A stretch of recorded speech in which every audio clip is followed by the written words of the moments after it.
Kiev residents should be prepared to leave the city if there is a total loss of power, its mayor has said. In recent weeks, millions of Ukrainians have intermittently been left without electricity and water, as Russian airstrikes target vital infrastructure. Rolling power cuts are also in place to avoid overloads and to allow for repairs. Some 40% of Ukraine's energy system has been damaged or destroyed by Russian attacks on power plants and lines. Another city official has warned that, in the case of a total blackout, water supply and sewage would also stop working. The Geneva Conventions, which outline humanitarian standards for treatment in war, state that attacks should not be carried out against civilian objects. Speaking on Ukrainian television, Vitaly Klitschko branded Russia's targeting of infrastructure as terrorism and genocide.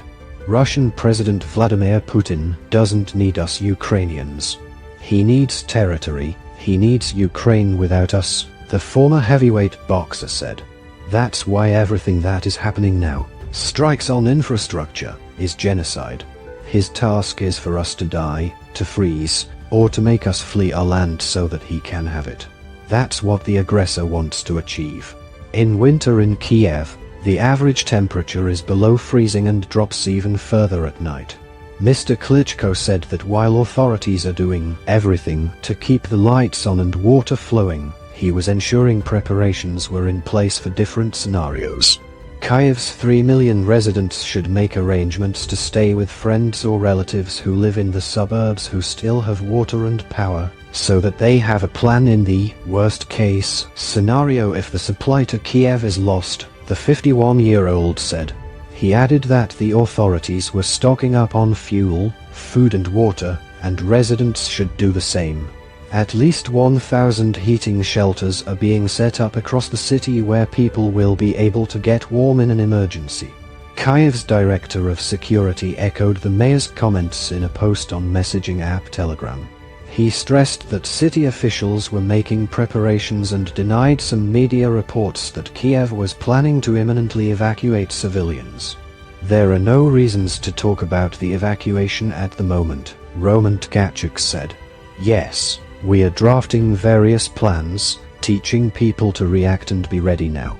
This is a crucial step to avoid chaos in the processes that should work to minimize risks to the population. Evacuation commissions have long existed in each district in case of completely different emergencies, from floods to accidents at critical infrastructure facilities. Residents in Kiev have said that they know that power could be lost and supplies could become scarce. Dmytro, a 30-year-old father of two, told the BBC he had already made plans to leave Kiev in case things got worse.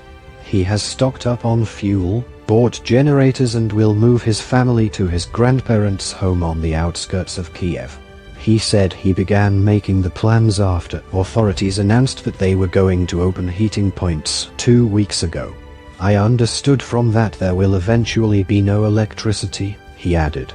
Meanwhile, Anastasia said she would remain in the city even if power was lost.